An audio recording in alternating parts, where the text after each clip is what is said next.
बिहार विधानसभा चुनाव 2020 के चुनावी मैदान में कई राजनीतिक दिग्गजों की प्रतिष्ठा दांव पर लगी थी। उनमें एक नाम मुकेश सहनी का भी शामिल था। विकासशील इंसान पार्टी के सुप्रीमो मुकेश सहनी सहरसा के सिमरी बख्तियारपुर विधानसभा सीट से चुनाव लड़े, लेकिन जब नतीजे आए तो मुकेश सहनी को हार का सामना करना पड़ा। एनडीए अलायंस की हिस्सा विकासशील इंसान पार्टी के सुप्रीमो चुनावी मैदान में उतरे थे, लेकिन हार का सामना करना पड़ा। लेकिन बिहार में जब नीतीश कुमार की सरकार बनी, नीतीश कैबिनेट में मुकेश सहनी को जगह मिली, उसके बाद सवाल ये उठ रहा था कि सन ऑफ मला मुकेश सहनी मंत्री तो बन गए हैं, लेकिन क्या विधान परिषद में एनडीए की ओर से भेजे जाएंगे?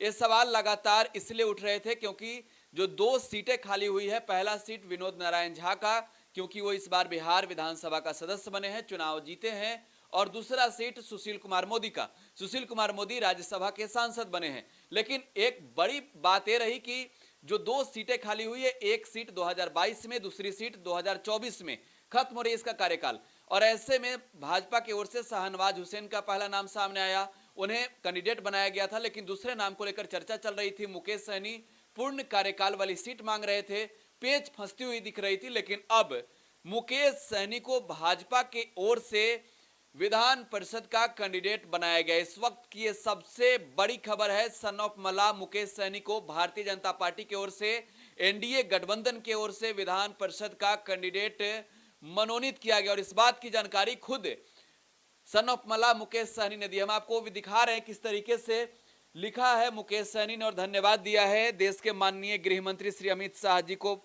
भरोसे के लिए धन्यवाद। उन्होंने अभी फोन पर मुझे विधान परिषद के उपनिर्वाचन के लिए एनडीए प्रत्याशी बनाए जाने की सूचना दी है। मुझे इस योग्य समझने के लिए माननीय गृह मंत्री श्री अमित शाह जी, बिहार के मुख्यमंत्री श्री नीतीश कुमार जी एवं एनडीए के सभी नेताओं की कृतज्ञता ज्ञापित करता हूं। कल 18 जनवरी को हम नामांकन करेंगे। वीआईपी पार्टी व निषाद विकास संघ के हमारे सारे कार्यकर्ता को भी कोटि कोटि धन्यवाद। आपके समर्थन व स्नेह से ही हम आगे बढ़ रहे हैं।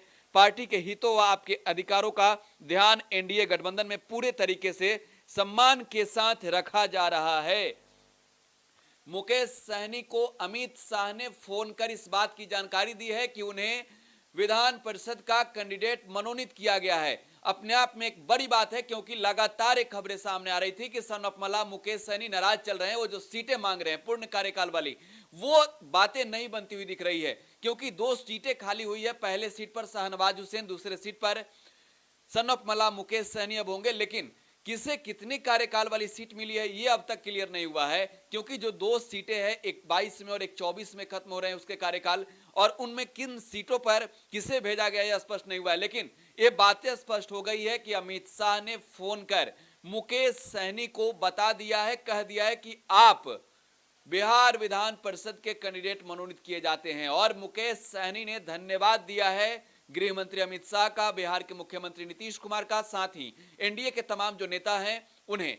बिहार में जिस तरीके से मुकेश सहनी को लेकर लगातार सियासत गरमाई हुई थी, क्योंकि विधान परिषद की सीटें वो सीटें मंजूर नहीं थी जो कम कार्यकाल की हो, तो अब बातें बन गई है। फिलहाल अब उन तमाम सवालों पर विराम लग गया है, तमाम कयासों पर विराम लग गया है। मुकेश सहनी एनडीए की ओर से कैंडिडेट बनाए गए हैं। आप टुडे बिहार न्यूज के साथ बने रहें, लगातार यहाँ खबरों का सिलसिला जारी है। धन्यवाद।